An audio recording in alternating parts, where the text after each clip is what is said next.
Pengakuan mengejutkan NR seusai bunuh ibu kandungnya. Mau pergi ke akhirat.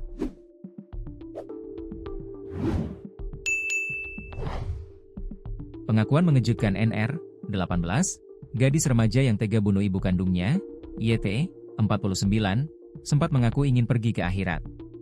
Pengakuan itu disampaikan NR di hadapan tetangganya, seusai melakukan pembunuhan terhadap YT. Dikutip dari tribunbengkulu.com, peristiwa pembunuhan itu terjadi pada hari Sabtu, 2 Agustus 2025, sekitar pukul 13 WIB saat korban sedang salat zuhur di rumah mereka, Jalan Manggi 1 Kelurahan Panorama Kecamatan Singaran Pati, Kota Bengkulu. Kini, pelaku sendiri saat ini sudah diamankan polisi. Seusai korban diduga tewas di tempat, terduga pelaku langsung keluar rumah dan berlari ke rumah seorang tetangganya. Di sanalah kemudian terduga pelaku menceritakan kepada kedua tetangganya bahwa dia telah membunuh ibu kandungnya. NR juga membawa kedua adiknya untuk dititipkan kepada tetangganya.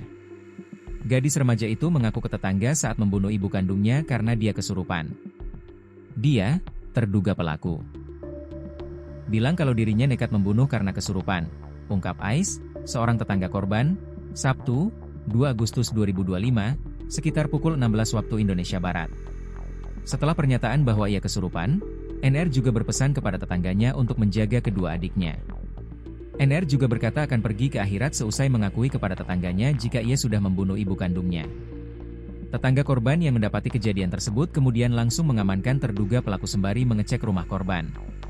Saat tetangga korban masuk ke dalam rumah, mereka melihat korban sudah dalam keadaan tewas bersimbah darah.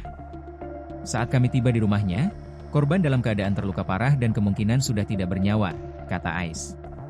Setelah kejadian tersebut, warga langsung melaporkannya ke pihak kepolisian Polsek Gading Cempaka. Atas kejadian tersebut, tim gabungan Resmob Macan Gading Polresta Bengkulu dan tim Opsnal Polsek Gading Cempaka langsung datang ke TKP. Seusai kejadian tersebut, polisi langsung mengamankan terduga pelaku yang merupakan anak kandung korban.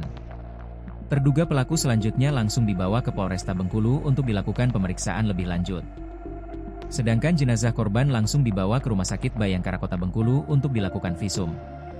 Untuk pelaku tadi dari TKP langsung kita amankan ke Polsek, ungkap Kanit Reskrim Polsek Gading Cempaka Ibtu Putra Agung, Sabtu, 2 Agustus 2025.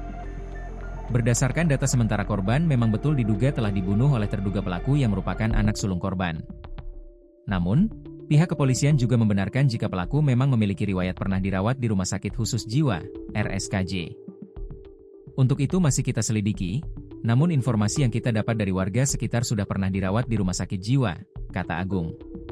Atas kasus ini sendiri polisi sudah membawa jenazah korban ke Rumah Sakit Bayangkara untuk dilakukan visum. Penanganan kasus ini sendiri nantinya akan ditangani langsung oleh Satreskrim Polresta Bengkulu.